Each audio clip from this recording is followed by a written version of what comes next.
Infinito Místico. Vivió hace 2000 años. Es el hombre más conocido del planeta. Pero, ¿cuánto sabemos de él?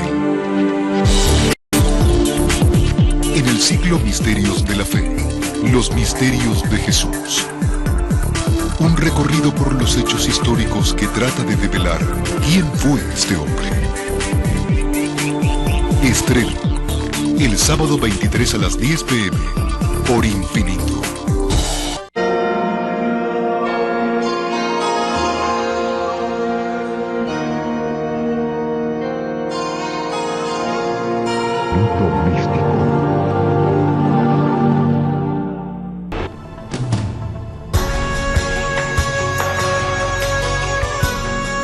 Sobre poca gente en el mundo se ha hablado y escrito tanto como de Jesús de Nazaret. Pero asombrosamente lo que se ha escrito solo cubre unos pocos años de su vida. ¿Por qué desapareció la crónica de la mayor parte de la vida de Jesús? Si es que así fue. Es un error pensar que no existe otra información creíble acerca de Jesús afuera de la Biblia. De hecho, hay muchísima información acerca de Cristo y su vida. De acuerdo con una de las tradiciones coptas, cuando el niño Jesús tenía alrededor de un año, sintió sed. Se paró sobre una piedra, la aplastó y de ella salió agua y dejó una huella. La conservan en Egipto hasta hoy. La clave para comprender la tradición de Jesús en Inglaterra fue, de hecho, José de Arimatea. Las ruinas de la abadía de Glastonbury, que aún siguen de pie, brindan la conexión más fuerte entre historia y leyenda. Se cree que las ruinas están sobre la pequeña casa de barro y pajas que Jesús y su tío José construyeron. Los cimientos de esa iglesia pudieron haber sido construidos por el propio Jesús. ¿Es posible que una investigación acerca de los llamados años perdidos revele que Jesús fue un maestro o un alumno? Si los años perdidos están en realidad perdidos, ¿a qué se debe esto? ¿Ocurrió algo durante esos años que podría haber cambiado la naturaleza esencial del cristianismo? La Santa Biblia, el canon autorizado de la Iglesia cristiana, fue creada en un período de varios cientos de años por papas y concilios, que en el proceso eliminaron 40 libros, los cuales en un momento iban a ser considerados bíblicos para un grupo cristiano u otro. ¿Por qué se eliminaron estos libros? ¿A dónde fueron? Y lo más importante, ¿qué había en ellos? Lamentablemente quizás nunca lo sepamos. Lo que sea que fueran estas escrituras, se perdieron en la antigüedad o fueron destruidas. Sin embargo, sabemos que muchas existieron porque la propia Biblia hace referencia a ellas. Debemos recordar que las historias de Jesús fueron escritas por los eruditos sin fe, quienes no creían en Jesús, o por miembros de la iglesia que estaban bajo una gran presión por conformar. Hoy, los descubrimientos son muchos y buscan encajar en las brechas que aún existen. Jesús afectó profundamente incontables culturas y tradiciones, aunque nunca realmente se le dio crédito por ello. Nuestras narraciones bíblicas son mínimas comparadas con el verdadero volumen de las palabras de Cristo y las de sus apóstoles. Unos pocos versículos describen a José y María llevando al niño Jesús de 8 días al templo, de acuerdo con la tradición judía, donde Simeón y la profetisa Ana lo reconocen como el Cristo divino. Y se lo vuelve a mencionar otra vez en el templo a los 12 años, cuando impresionó a los doctores de la ley. Pero hasta el comienzo de su ministerio a los 30 años, esa es toda la información que tenemos en el canon oficial sobre el hombre llamado Jesucristo. ¿Por qué? ¿Por qué las escrituras no hablan sobre dónde estaba, qué hacía y qué pudo haber enseñado? Seguramente estos pequeños eventos no son las únicas cosas de verdadera importancia en la vida del hombre, que es adorado en todo el mundo como el Hijo de Dios. Para los judíos de esa época, presentar a un niño primogénito para ser santificado por el Señor era un acto que requería la Biblia. Y cuando José y María llevaron a Jesús al templo, por ese motivo tomó aún más importancia. El Espíritu Santo condujo a un hombre llamado Simeón ese día al templo. Le había prometido que no moriría antes de ver al Mesías del Señor. Cuando vio al niño Jesús, lo tomó en sus brazos y atestiguó la divinidad de Jesús. La profetisa Ana también estaba allí y reconoció al niño como el que traería la redención a Jerusalén. Reconocer la naturaleza divina de su vida. Este es un acontecimiento de suma importancia. Pero si su naturaleza divina se confirmó virtualmente desde el nacimiento, ¿no habría Notables manifestaciones de esa divinidad a lo largo de su juventud? Las Sagradas Escrituras llenan solo el primero de varios enigmáticos espacios en blanco en la vida de Jesús. Lucas nos dice que la familia volvió a Galilea y a su hogar en Nazaret. Pero si los eruditos no se equivocan, los Reyes Magos aún no habían llegado para alabar al niño y entregarle sus obsequios. Mateo hace un relato de la Natividad y Lucas hace otro. En ese período entre los dos hechos, vemos que José bien pudo haber vuelto a Nazaret a recoger sus pertenencias y luego regresar a Belén y establecer su hogar allí. Es posible que José incluso haya tenido una propiedad. La Biblia nos dice que cuando los Reyes Magos llegaron a la casa, vieron al niño y a su madre María, se arrodillaron ante él y lo alabaron. Luego del nacimiento de Jesús, los eruditos sugieren que hubo un período de unos 15 meses, o quizás 2 años, en los que José y María volvieron a Galilea y luego regresaron a Belén. Cuando los Reyes Magos le preguntaron a Herodes dónde estaba el rey de los judíos, eso debió enfurecer al ya paranoico rey, quien ordenó la vil matanza de los inocentes. Pero José fue advertido en un sueño y se llevó al niño a Egipto. Una vez más hay un importante espacio vacío en el texto. Solo relata que huyeron a Egipto y que cuando Herodes murió, el ángel le dijo a José que ya podían regresar. Toda la infancia de Jesús está en blanco. ¿O acaso no? En el año 2000, la Iglesia Copta Egipcia celebró el aniversario de la llegada de María, José y Jesús a Egipto. La tradición copta cristiana dice que la Sagrada Familia llegó a Egipto el 1 de junio del año 0 después de Cristo y permaneció allí durante 3 años y 11 meses. Durante 2000 años la Iglesia Copta Cristiana Egipcia ha conservado una fiel creencia en la historia de Jesús en Egipto. Y hasta la actualidad muchas paradas del viaje de María, José y el niño están marcadas con altares e iglesias, y en algunos casos por ruinas, una de las cuales fue hallada en 1984 en Saqa, Egipto, cuando unos hombres que trabajaban en una cloaca descubrieron una piedra blancuzca común y corriente, excepto por una mancha marrón del tamaño de la huella del pie de un niño. Semanas después, la Iglesia Copta Ortodoxa de Egipto proclamó que la mancha marrón era la huella del pie de Jesús. De acuerdo con una de las tradiciones coptas, cuando el niño Jesús tenía alrededor de 1 año, sintió sed. Se paró sobre una piedra, la aplastó y de ella salió agua y dejó una huella. La conservan en Egipto hasta hoy. Pero solo la Iglesia Copta tiene un itinerario fijo y milagros asociados. Los sacerdotes coptas habrían sido formados en las antiguas escrituras conocidas como jeroglíficos, las que tenían relatos detallados de las obras de Jesús. Desafortunadamente, la mayoría de esto estaba en desacuerdo con la Biblia. ¿Pudo este niño, apenas capaz de caminar, ser consciente de su propia divinidad? Mateo no brinda detalles y San Marcos, quien llevó el cristianismo a Egipto en el 40 después de Cristo, no menciona la historia en absoluto. ¿Acaso los relatos de las milagrosas hazañas del niño Cristo en Egipto son simplemente una colección de mitos? La estadía de la Sagrada Familia en Egipto está llena de milagros que se sostienen con la tradición. Tal vez en ese momento el niño Jesús estaba tomando conciencia de la gran responsabilidad que pesaba sobre sus hombros. Una de las primeras paradas que la Sagrada Familia hizo al entrar en Egipto fue en la aldea de Farma. Actualmente están las hermosas ruinas de la aldea de Farma y de la iglesia copta que se construyó allí. Según la tradición, Herodes envió a sus soldados a capturar a cualquier niño que pudo haber escapado de Belén. Jesús y María supuestamente huyeron a un pequeño pueblo llamado Matarilla, en Egipto, y se refugiaron bajo un árbol de sicómoro. Según cuenta la historia, el árbol de sicómoro arqueó sus ramas protegiendo a María y a Jesús, y escondiéndolos de los soldados que merodeaban la zona. La iglesia copta egipcia cree que la familia cruzó el desierto a burro, zigzagueando por el verde delta del Nilo, y finalmente navegando hacia el sur, hasta el corazón de Egipto. La mayor parte de su historia se atribuye a San Teófilos, que es que mantiene ¿Cómo pueden saber con precisión cuánto tiempo estuvo allí la familia? Mateo solo nos dice que luego de la muerte de Herodes, una vez más un ángel se le apareció a José y le dijo que se levantara y llevara al niño y a su madre a Israel. También sabemos que cuando comenzaron el viaje, Arquelao era el rey de Judea.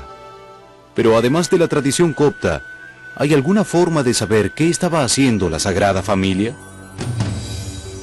¿Es posible que la Sagrada Familia haya ido a otro lugar además de Egipto durante los primeros años de Jesús?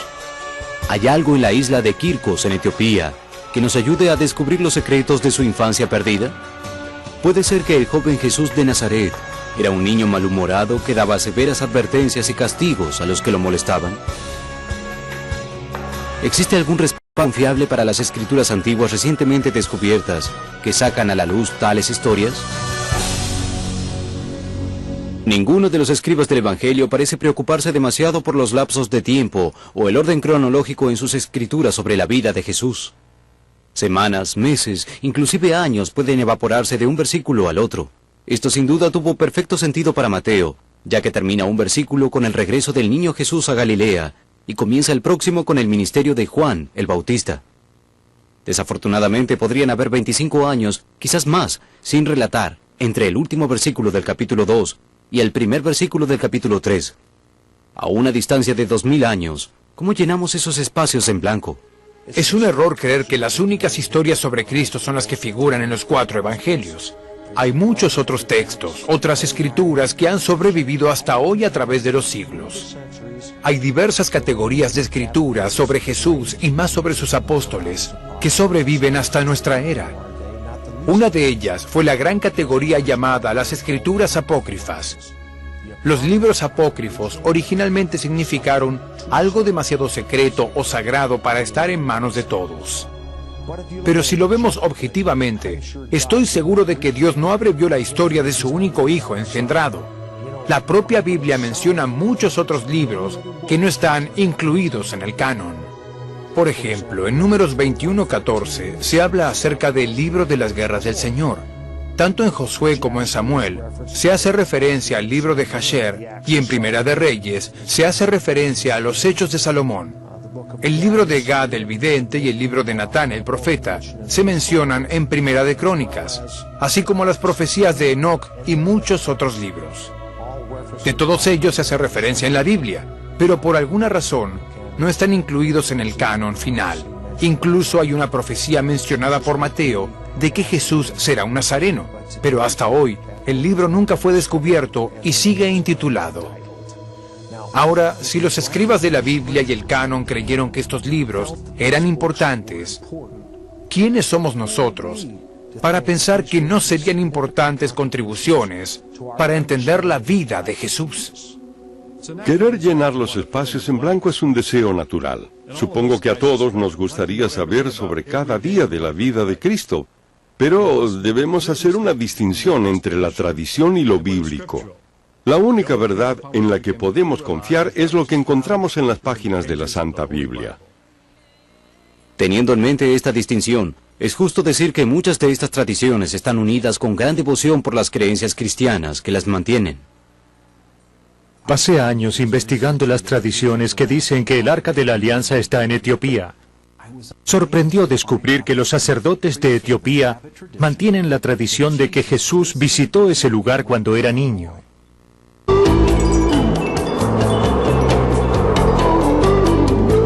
Estás viendo Infinito.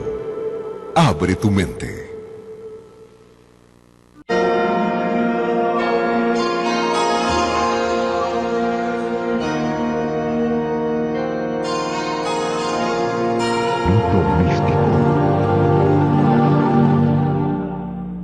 Cuando nos acercamos a la isla de Quircos en el lago Tana, que es un afluente del Nilo Azul, nos dijeron que hubo una iglesia cristiana en esa pequeña isla que ha conservado manuscritos antiguos. Estas escrituras documentan la visita de María y Jesús a la isla cuando él era niño.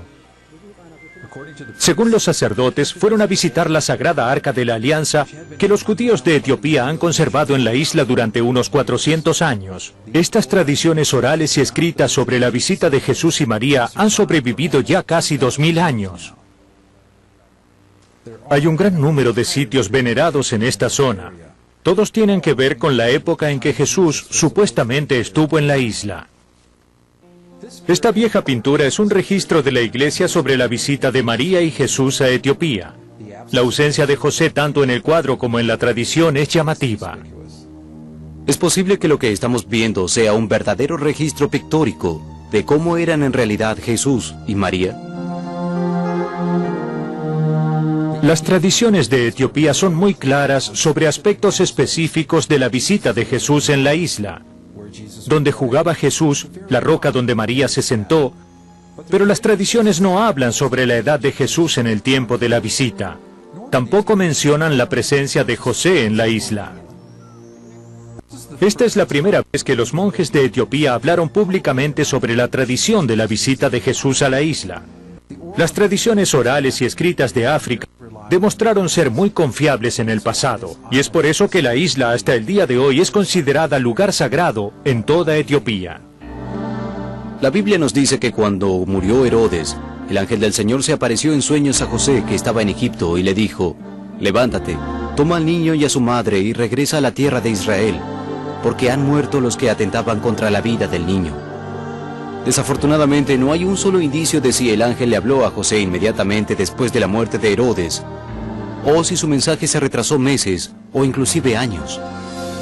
Las Escrituras, sin embargo, nos brindan un par de pistas. Jesús nació cuando Herodes estaba vivo, y la clave es cuando murió Herodes. Josefo nos dice que Herodes murió poco después de un eclipse lunar y justo antes de una Pascua de los hebreos. Podemos determinar con precisión cuándo fue ese eclipse. Si la astronomía puede demostrar que Herodes murió en el año 1 antes de Cristo y Jesús nació en el año 3 antes de Cristo como mínimo, o la Sagrada Familia estuvo en Egipto durante muy poco tiempo, o hubo otros además de Herodes que querían matar al niño. Recordemos que la Biblia dice los que atentaban contra la vida del niño. Es completamente razonable suponer que al emperador Augusto le llevó un tiempo después de la muerte de Herodes confirmar el legado de las tierras de Judá y Sumeria para ser gobernadas por su hijo, Arquelao. Sabemos que Arquelao estaba en el trono cuando José recibió instrucciones de regresar. Y una vez más fue advertido en un sueño que no retornara a Judea. Se fue en cambio a la región de Galilea, al pueblo de Nazaret. Aquí encontramos esa enigmática profecía, y se cumplió lo que decían los profetas: será llamado Nazareno. Si creemos en la tradición copta cristiana, Jesús volvió a Nazaret entre los 4 o 7 u 8 años de edad, pero aún tenemos un espacio en blanco en su vida entre ese período y el momento en que tenía 12 años y estaba enseñándoles a los doctores de la ley en el templo. El protoevangelio, escrito por Jaime, y los evangelios de la infancia, escritos por Tomás, el hermano menor de Jesús, llevan los espacios en blanco de esa historia y nos cuentan algunas de esas cosas sobrenaturales que ocurrieron en la niñez de Jesús. Por ejemplo, un día Jesús labró 12 gorriones con arcilla, pero era Sabbat, y el hijo de Ananí se acercó y le dijo: ¿por qué haces estas figuras en un día Sabbat? Se acercó a las figuras para destruirlas, pero Jesús aplaudió encima de los gorriones y estos salieron volando. En otro pasaje, María lleva a Jesús a la tienda local para hacer teñir su lienzo casero.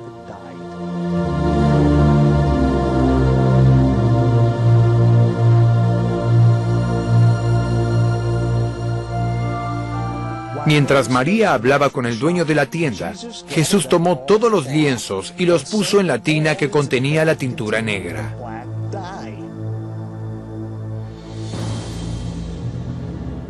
El dueño de la tienda inmediatamente le exigió a María que pagara por los daños que había ocasionado su hijo. Jesús se acercó a la tina con la tintura negra y sacó los lienzos. Cada uno tenía el color que debía tener. De acuerdo con el texto, María se fue llena de alegría y llevó a su hijo a casa. Debemos preguntarnos si tal vez esta es la razón por la que la Virgen María tuvo tanta confianza en que Jesús resolvería el problema del vino en las bodas de Caná. Pero no todo fue diversión para Jesús en su infancia. Según la literatura apócrifa, también estaba conociendo a personas que serían significantes más tarde en su vida. Hay un pasaje en el Evangelio de la Infancia de Tomás que dice que Jesús un día estaba jugando con un grupo de niños cuando uno de ellos, poseído por Satán, trató de morderlo pero no pudo. Frustrado, el niño golpeó a Jesús en su costado derecho y lo hizo llorar de dolor. Está escrito que en ese momento Satán dejó al niño. El niño era Judas Iscariote, quien traicionó a Jesús con los judíos. El lugar donde Judas lo golpeó de niño fue el mismo lugar donde el soldado romano más tarde le atravesó una lanza. También era responsabilidad sagrada del padre asegurar la educación del hijo. José se aseguró de que Jesús tuviera un maestro culto. La literatura nos cuenta que su tutor, un hombre llamado Zacaeos, le pidió a Jesús que pronunciara la letra Aleph, que es la primera letra del alfabeto hebreo, a lo cual Jesús respondió Aleph. Luego el maestro le pidió que pronunciara Bet, la segunda letra del alfabeto. Primero dime qué es Aleph y yo te diré qué es Bet. Luego le explicó a su maestro la construcción y significado de Aleph, las líneas divergentes, el largo trazo del medio como el cuerpo de un hombre, el trazo corto descendiente, como un brazo apuntando hacia abajo, y el tercer trazo como un brazo levantado. La tensión y el equilibrio de toda la composición, eso es la letra Aleph. Según el texto, Zacaeos exclamó que había sido desvirtuado por un niño. No entendió las alegorías y se fue avergonzado. ¿Es posible que Jesús era totalmente consciente de sus atributos divinos aún siendo un niño? ¿Hay pruebas de que su ministerio en realidad comenzó a los 12 años y no a los 30? ¿Podemos revelar el secreto de cómo un joven niño de una humilde aldea de Galilea logró aprender las lenguas y culturas del mundo? Los evangelios relatan solo un acontecimiento importante en la niñez de Jesús. Ocurrió cuando tenía 12 años y fue al templo de Jerusalén con sus padres. Esa era una edad importante en la vida de un niño judío. Se convirtió en un bar mitzvah, un hijo de la ley. Esta designación significaba que tendría menos supervisión, más libertad para moverse y por lo tanto no desapareció hasta la noche del campamento durante el primer día del viaje de regreso a Nazaret. Cuando descubrieron que había desaparecido, José y María no tuvieron otra opción más que volver a Jerusalén a buscarlo. Este incidente sugiere que Jesús se quedó deliberadamente luego de que los otros partieron. Es imposible no pensar que él sabía que debía cumplir con la función de su padre en su propia casa. La historia indica que José y María lo encontraron luego de 3 días, lo que nos demuestra que tuvo un largo diálogo con los hombres sabios de su época. En la Biblia lo que él habló está resumido en las palabras: todos los que lo oían estaban asombrados de su inteligencia y sus respuestas. Esta es la última referencia que se hace de Jesús siendo niño o joven en la Biblia. Luego aparece en el río Jordán a los 30 años pidiéndole a Juan que lo bautice. ¿Dónde estuvo durante esos 18 años? Seguramente si estaba por cumplir el deber de su padre, ¿no es posible que se haya estado preparando de alguna forma para su ministerio? La falta de información bíblica sobre los primeros años de adulto de Jesús ha desconcertado a los estudiosos durante siglos. Sin embargo, los que estudian la Biblia ahora saben suficiente de las escrituras, la arqueología y la cultura fundamental de Israel en el siglo I como para brindarnos un considerable entendimiento sobre esos años. No es una exageración decir que ya no hay años silenciosos. Los teólogos modernos parecen estar de acuerdo en que Jesús pasó la mayoría o todos esos años intermedios en Nazaret, siguiendo el oficio de su padre. Pero Lucas nos dice algo que nos hace reflexionar. Jesús iba creciendo en sabiduría, en estatura y en gracia delante de Dios y de los hombres.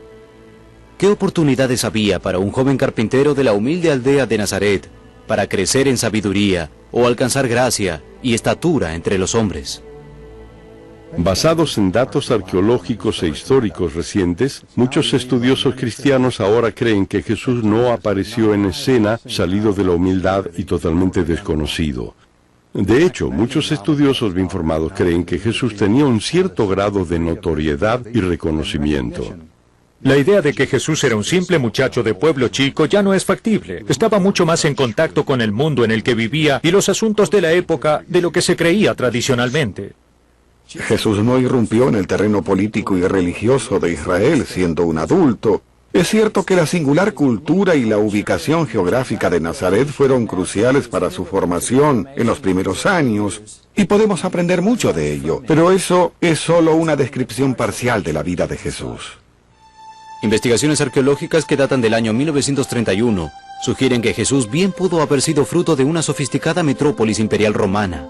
La ciudad del siglo I, Séforis, a solo 45 minutos caminando desde su hogar en Nazaret.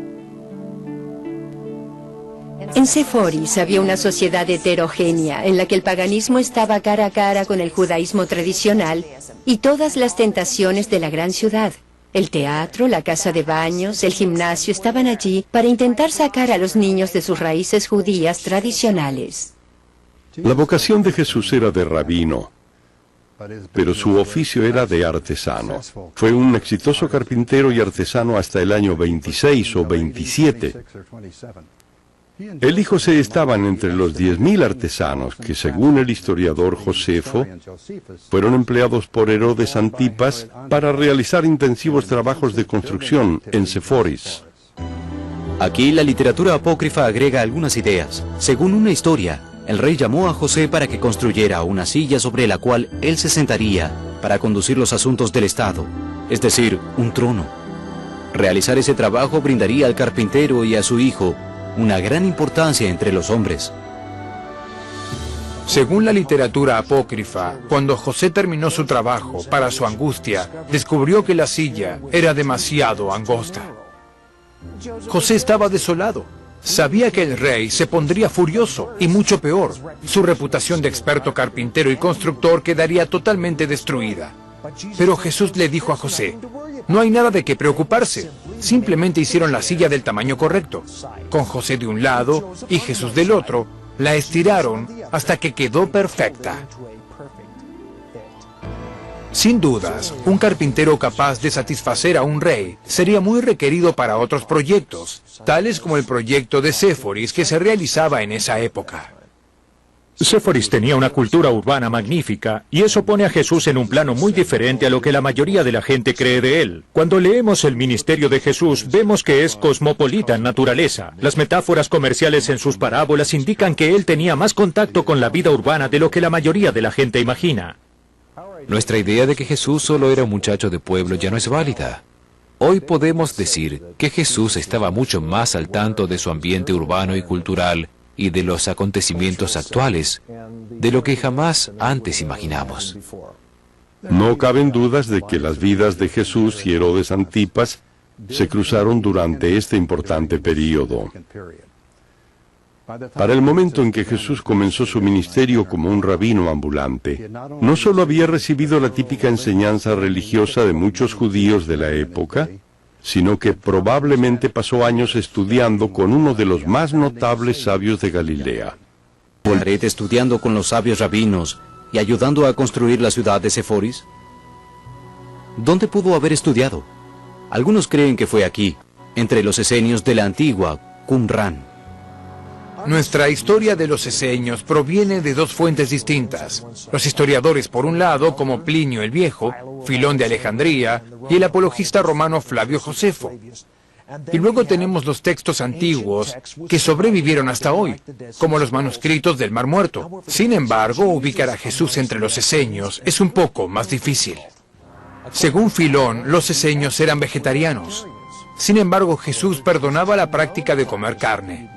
Por otro lado, los esenios practicaban el bautismo con el agua, compartían los sagrados alimentos y oraban. Esto sobrevivió en el cristianismo moderno. Hay un pequeño número de estudiosos que sugieren que Jesús fue un estudiante en la comunidad de Qumran, simplemente porque él existió en la misma época en que existió esa colonia. ¿Hay alguna prueba para la exagerada hipótesis de que Jesús realmente aprendió la doctrina de Qumran? No hay pruebas, ni siquiera indicios, de que así haya sido. ¿Pero acaso existió más de una comunidad esenia? ¿Es posible que aquí, en Monte Carmelo, a muy poca distancia de Nazaret, Jesús haya encontrado las profundas enseñanzas religiosas que definieron su monasterio? Actualmente en Monte Carmelo hay una orden monástica católica llamada los Carmelitas. La orden se estableció en el siglo XII y de acuerdo con la tradición, los carmelitas visten mantos blancos en honor a la antigua orden esenia. Los carmelitas creen que Jesús era un esenio que se crió en Monte Carmelo. Hay un sinfín de teorías y suposiciones acerca de qué hizo Jesús desde los 12 años hasta que Juan lo bautizó a los 30. ¿Existen pruebas de que Jesús fue algo más que un carpintero que vivió su vida como cualquier otro judío hasta que comenzó su ministerio? La Biblia es toda la evidencia que tenemos.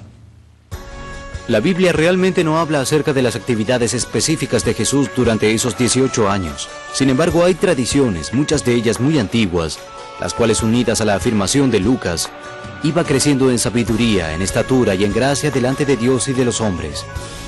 Parecen sugerir que estaba haciendo algo significativo. ¿Pero qué pudo haber sido? ¿Es posible que haya viajado al Tíbet, la India y China? ¿Acaso los investigadores, los teólogos y los arqueólogos descubrieron pruebas de que Jesús realmente viajó a las Islas Británicas con su tío abuelo, José de Arimatea? ¿Y es posible que esas mismas pruebas puedan llevarnos al objeto que lanzó las grandes cruzadas, el Santo Grial? Careciendo de cualquier contradicción bíblica, algunos estudiosos e investigadores plantearon una amplia variedad de respuestas a la duda del paradero de Jesús durante los denominados años silenciosos. Una de las crónicas más recurrentes no fue planteada por un estudioso o un investigador, sino por un periodista ruso. En 1887, Nikolás Notovich, un corresponsal de guerra ruso que viajaba por India, escuchó a un monje hablar del gran lama llamado Isa, la palabra tibetana para Jesús. Isa, el hombre sagrado, predicaba la misma doctrina en la India y en el Tíbet que luego se predicó en Israel. El monje dijo que había un manuscrito escrito en lengua tibetana que Notovich había traducido, y el texto del cual él mismo dispuso en el orden cronológico correcto. Según el manuscrito, Notovich dijo que Jesús había viajado por la India y el Tíbet antes de comenzar su trabajo en Palestina. Allí Jesús aprendió el Veda, cómo curar con la ayuda de la oración y cómo expulsar espíritus malignos. El libro fue rotundamente criticado, y en una entrevista con el Gran Lama, donde supuestamente estaba guardado el libro, a Archibald Douglas le dijeron que no existía tal libro. Pero cuando Archibald le leyó partes del libro al Gran Lama, él gritó, ¡mentiras! ¡Mentiras! ¡Son todas mentiras! Pero luego en 1926, el libro volvió a publicarse, y la prensa lo aclamó como un nuevo e importante descubrimiento. Algunos lo defendieron, y si bien nunca pudimos encontrar el libro verdadero, o verificar si la traducción de Notovich fue real, la historia nos ha rodeado desde entonces. Aunque el Nuevo Testamento no aborda el tema directamente, hay fuertes indicaciones de que Jesús nunca viajó al este. Primero era conocido como un carpintero y como hijo de un carpintero. Tanto Mateo como Marcos hacen referencia a eso. Es más, las personas de Nazaret y de la región parecen tener una relación cercana con Jesús, como si hubieran tenido un contacto regular con él durante mucho tiempo. Lucas nos dice que Jesús iba a Nazaret, donde había sido criado. Iba a la sinagoga, como era su costumbre, donde leía y enseñaba los escritos religiosos. Esto implica que los que iban a la sinagoga consideraban a Jesús como un residente local. Mateo dice que preguntaban, ¿no es este el hijo del carpintero? ¿Su madre no es la que llaman María? Pero si Jesús no viajó al este, ¿pudo haber viajado al oeste, a los pastos verdes y minas de estaño de la Inglaterra dominada por los druidas? ¿Y cómo hizo para llegar allí? La clave para comprender la historia de Jesús en Inglaterra es en realidad José de Arimatea. Según el Talmud, José de Arimatea era mucho más que un amigo de Cristo, era el tío de María. Y se dice que el joven Jesús, en sus primeros años, viajaba mucho con su tío abuelo. Las antiguas tradiciones asociadas con Glastonbury, Inglaterra, y las cartas de Llandaff datan del siglo V y no pueden desecharse porque sí. Incluso los maestros religiosos de la India que dijeron que Jesús enseñó entre las comunidades himalayas en Nepal, aseguraron que fue a las Islas Sagradas, a Britishtan. Las antiguas tradiciones de Glastonbury se centran en José de Arimatea, aludido también como nobilis decurión. En el mundo romano, el decurión estaba a cargo del pueblo minero. Una tradición dice que José fue a Gran Bretaña a visitar Cornwall y los condados de Somerset, que en esa época era el centro de la minería de plomo, estaño y cobre para el mundo romano. La Biblia nos brinda muy poca información acerca de José de Arimatea. Solo nos dice que era un discípulo secreto de Jesús y un hombre muy rico. Sin embargo, inexplicablemente, es a José de Arimatea a quien se le da permiso para sepultar el cuerpo de Cristo en su propia tumba. ¿Es posible que José haya sido más que un amigo misericordioso? En el momento de la crucifixión, José, quien estaba casado con la Virgen María, había desaparecido. Fue José de Arimatea quien bajó el cuerpo de Cristo de la cruz y lo sepultó en su bóveda familiar. Esto prueba una vez más que José de Arimatea fue en realidad el tío abuelo de Cristo. Una lectura casual de la historia nos lleva a creer que José reclamó el cuerpo de Cristo bajo el fundamento de que él era un amigo casual o seguidor de Jesús. Sin embargo, esto es muy poco probable. El sacerdote principal ya había hecho los arreglos especiales con Pilatos con respecto a la seguridad del cuerpo de Jesús, para mantenerlo alejado de sus seguidores. José de Arimatea tenía los derechos sobre el cuerpo bajo la ley judía y la ley romana, y la total responsabilidad por este como familiar más cercano y protector de Jesús. Esto prueba la relación entre Jesús y José de Arimatea como su tío abuelo. ¿Es posible que José de Arimatea haya llevado al joven Jesús con él en sus viajes a Gran Bretaña? Contamos con evidencias que sugieran que Jesús no estuvo en Palestina ni en Judea durante un largo periodo de tiempo. Dos hechos relatados en la Biblia parecen sugerir que Jesús estuvo lejos de Israel durante un periodo antes de comenzar su ministerio. Cuando Juan el Bautista vio a Jesús en el Jordán, muchos creen que no lo reconoció hasta que hablaron. Esto podía significar que no se vieron durante mucho tiempo. Debieron haberse visto al menos durante 3 fiestas principales requeridas por la ley mosaica. También sabemos que Jesús y su familia visitaban Jerusalén todos los años. Mateo nos dice que cuando Jesús llegó a Capernaum, el cobrador de impuestos le preguntó a Pedro si su maestro debía pagar el impuesto del templo. El cobrador, que aparentemente conocía a Jesús, no estaba seguro de si él debía pagar o no. Muchos creen que esto significa una larga ausencia de Galilea. Una vez más, la tradición es la única fuente que lleva a Jesús de joven a las costas de Gran Bretaña. Pero aquellos que recibieron estas tradiciones generación tras generación, se aferran fuertemente a ellas. Tenemos entonces un justificativo para creer que Jesús fue a Glastonbury con su tío, José de Arimatea, y se quedaron allí por un tiempo. Hay varias tradiciones que respaldan la historia de Jesús en Glastonbury. La iglesia parroquial de Priddy, en los cerros de Mendip, tiene un viejo refrán que dice, tan seguro como que nuestro Señor estuvo en Priddy.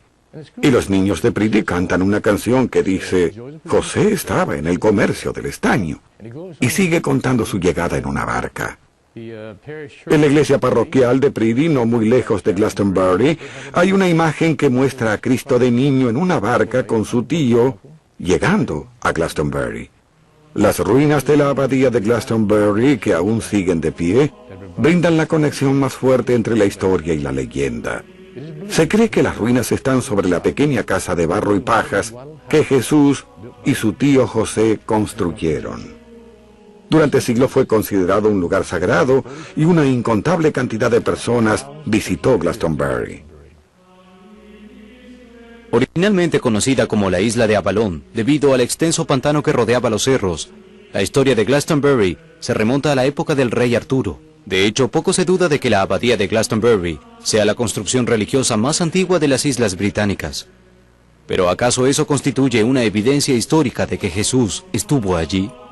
Ningún documento escrito sobrevivió al gran incendio de 1184 que destruyó la abadía de Glastonbury y su invaluable biblioteca. En el año 600, cuando se la conocía como Avalon, San Agustín visitó Glastonbury. Le escribió una carta al Papa Gregorio donde le dijo que había visto una iglesia que no estaba construida por humanos, sino por las manos del propio Cristo para la salvación de su gente. Y agregó que la gente de allí ya era cristiana. La tradición también dice que José de Arimatea regresó a Glastonbury luego de la crucifixión y llevó con él a 11 compañeros y el cáliz de la última cena, el legendario Santo Grial, que contenía la sangre de la crucifixión. Hay otras dos tradiciones que le dan a este lugar una importancia especial. Al llegar se dice que José enterró su bastón en el suelo de esta colina. Este hizo brotar a Inglaterra los verdes y florecientes árboles espinos que hay en la zona.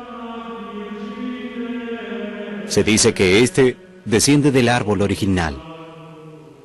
Una antiquísima cultura implica llevar un retoño de un árbol espino cada Navidad y obsequiárselo al monarca reinante.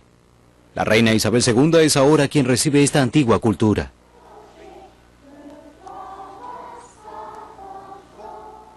La importancia de Glastonbury también es intensificada por la tradición que dice que José enterró allí el Santo Grial. Este cáliz de madera de olivo puede rastrearse hasta la destrucción de la abadía de Glastonbury, pero ¿puede rastrearse hasta Jerusalén? ¿Es posible que el cáliz de la última cena haya ido a Inglaterra con José de Arimatea? Las tradiciones de Glastonbury son tan fuertes que las ruinas son usadas en la actualidad para fines religiosos.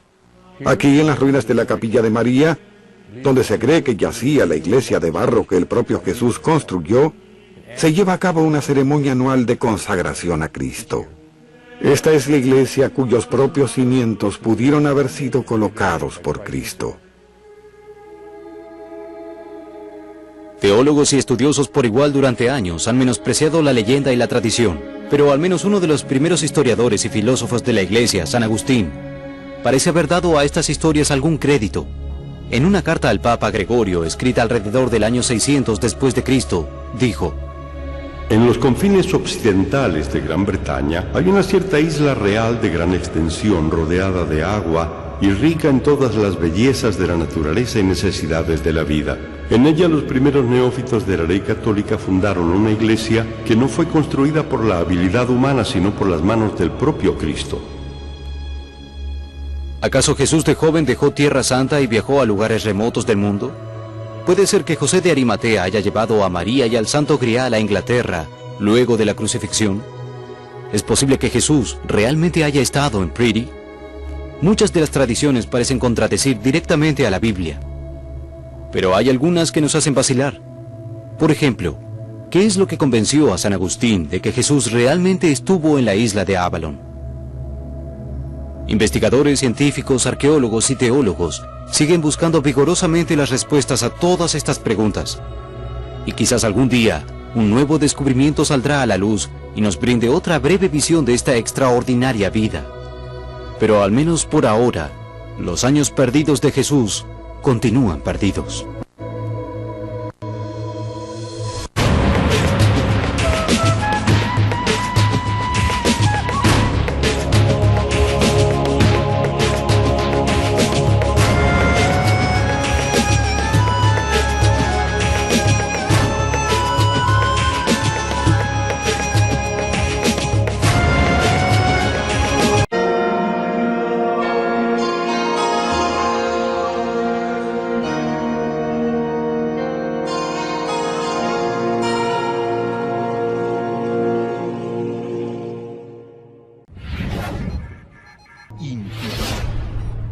Abre tu mente.